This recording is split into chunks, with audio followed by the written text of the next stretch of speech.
semua, perkenalkan kami dari kelompok 14. Di sini kami akan menjelaskan tentang peran para medis dalam meningkatkan kesehatan masyarakat di Puskesmas. Sebelum itu kami akan memperkenalkan diri terlebih dahulu. Perkenalkan, saya Aprilia Ragil Bismalasari dengan NIM 120.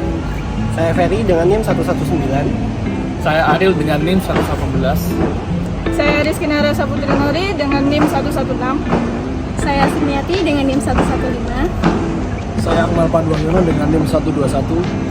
Saya Firna Adelia dengan NIM 117. Saya Denzel Wafian dengan NIM 122. Pendahuluan. Pusat Kesehatan Masyarakat merupakan organisasi kesehatan masyarakat yang juga membina peran serta masyarakat, memberikan pelayanan secara terpadu dan menyeluruh kepada masyarakat, serta berwenang dan bertanggung jawab atas pemeliharaan kesehatan di wilayah kerjanya. Puskesmas merupakan organisasi sosial yang bertugas sebagai penyedia jasa kesehatan bagi masyarakat. Sebagai penyedia jasa kesehatan, Puskesmas sangat diharapkan oleh masyarakat untuk memberikan jaminan kesehatan yang dilayani oleh sumber daya manusia dengan bantuan peralatan medis, sehingga diharapkan mendapat kondisi yang sehat. Oleh karena itu, para medis harus mampu memberikan pelayanan yang ramah, mampu menggunakan peralatan tersedia secara maksimal, dan mampu menyelesaikan pekerjaan tepat waktu dan terpercaya. Untuk melancarkan pelaksanaan fungsi pelayanan kesehatan masyarakat, Puskesmas Pembantu merupakan bagian utama dalam jaringan pelayanan Puskesmas. Dalam jaringan pelayanan Puskesmas di setiap wilayah desa dan kelurahan pasti merupakan bagian integral dari Puskesmas dalam ruang lingkungan yang lebih kecil dan derajat kecanggihannya pun lebih rendah. Di kabupaten, masalah keterbatasan penduduk miskin untuk menjangkau geografis dan sarana transportasi seharusnya pasti menjadi pilihan masyarakat untuk dimanfaatkan karena merupakan satu-satunya pelayanan kesehatan yang bisa dijangkau oleh masyarakat, namun kenyataannya pemanfaatan pasti masih sangat rendah. Yang kedua, rumusan masalah, yaitu permasalahan utama. Rumusan masalah, bagaimana peran para medis dalam meningkatkan pelayanan kesehatan masyarakat di Puskesmas. Selanjutnya yaitu pembahasan. Di sini kami akan membahas tentang yang pertama yaitu program pengobatan, kuratif dan rehabilitatif, yang kedua pelayanan KIA dan KB, kemudian yang ketiga faktor penghambat, dan yang keempat merupakan faktor pendukung. Pertama, program pengobatan, kuratif dan rehabilitatif.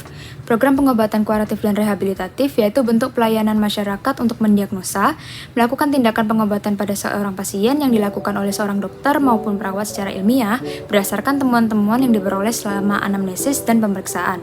Kemudian pelayanan kesehatan kuratif adalah suatu kegiatan atau serangkaian kegiatan pengobatan yang ditujukan untuk penyembuhan penyakit, pengurangan penderita akibat penyakit, kemudian pengendalian penyakit atau pengendalian kecacatan agar kualitas penderita dapat terjaga seoptimal mungkin. Kemudian pelayanan kesehatan rehabilitatif adalah kegiatan atau serangkaian kegiatan untuk mengembalikan bekas penderita ke dalam masyarakat sehingga dapat berfungsi lagi sebagai anggota masyarakat yang berguna untuk dirinya dan masyarakat, semaksimal mungkin sesuai dengan kemampuannya. Pelayanan KIA dan KB. Penanganan kesehatan ibu dan anak dan pelayanan konsultasi keluarga berencana sudah cukup baik dilaksanakan oleh bidan. Dan juga bidan mempunyai peran aktif dalam hal tersebut karena sifat kerjanya tidak selalu terpaku pada puskesmas pembantu saja, melainkan melayani warga yang memerlukan pelayanan di luar tempat tugas bidan, seperti warga yang hendak melahirkan tapi tidak mempunyai fasilitas kendaraan untuk berangkat ke puskesmas. Dan di situ juga ada peran mantri yang membantu menangani warga yang berobat dan membantu para bidan tadi dalam menangani pasien yang bersifat emergensi. Seperti yang tadi, pada pasien yang tidak mempunyai fasilitas kendaraan dan hendak melahirkan. Baik, kemudian yang kedua itu ada pelayanan KIA dan KB. Selain puskesmas pusat, di puskesmas pembantu juga memberikan layanan kesehatan untuk kesehatan ibu dan anak atau KIA dan konsultasi keluarga berencana atau KB. Pelayanan program KIA dan KB dari puskesmas memiliki jangkauan atau pelayanan yang terbatas, sehingga dibuatlah perpanjangan atau daya jangkau dari pelayanan tersebut. Program KIA yang dimaksud meliputi pelayanan ibu hamil, ibu bersalin, ibu nifas, ibu dengan komplikasi kebidanan, bayi baru lahir dengan komplikasi, bayi, dan balita. Puskesmas Pembantu Kasai juga menyelenggarakan salah satu pelayanan kesehatan dalam kegiatan KIA dan KB yang berfungsi untuk memudahkan masyarakat untuk mengetahui atau memeriksa kesehatan ibu dan bayi, terutama untuk bayi, anak balita, ibu hamil, ibu melahirkan, ibu nifas, ibu menyusui, dan pasangan usia subur atau PUS. Selanjutnya adalah pelayanan KIA dan KB.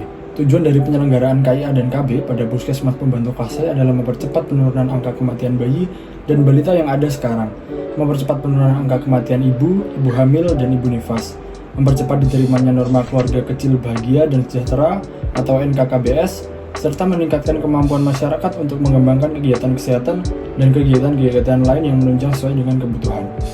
Lalu yang ketiga ini adalah faktor penghambat. Ada dua faktor penghambat, yaitu tenaga medis dan sarana. Di mana untuk yang pertama yaitu tenaga medis, jumlah tenaga medis yang disediakan ini sangatlah kurang. Dan yang kedua ini ada sarana, masyarakat ini tidak nyaman terhadap sarana yang ada pada puskesmas. Baik, jadi yang keempat ada faktor pendukung. Faktor pendukung sendiri dibedakan menjadi dua, ada standar pelayanan kesehatan dan pelayanan yang diberikan oleh para medis. Standar pelayanan kesehatan sendiri itu merupakan satuan ukuran ditetapkan sebagai tolak ukur untuk menentukan keberhasilan atau kegagalan suatu pelayanan kesehatan. Untuk pelayanan yang diberikan oleh para medis itu merupakan kita yang memberikan dorongan untuk seluruh warga betapa pentingnya arti kata sehat dalam hidup. Hanya penutup. Jadi peran para medis itu dalam meningkatkan kesehatan masyarakat di puskesmas itu dalam hal pelayanan yang diberikan mantri dan bidan sudah sesuai dalam menjalankan perannya. Peran kedua petugas ini sangat berbeda. Mantri mempunyai tugas dalam memberikan pelayanan untuk tindakan yang bersifat kuratif dan rehabilitatif. Nah, dari sudut pandangan masyarakat, kinerja yang diperlihatkan oleh bidan dan mantri itu sudah sangat baik. Dari segi pelayanan kesehatan juga yang diberikan kepada masyarakat, jadi dapat disimpulkan bahwa peran mantri dan bidan sudah sangat baik dalam menjalankan tugasnya terhadap masyarakat.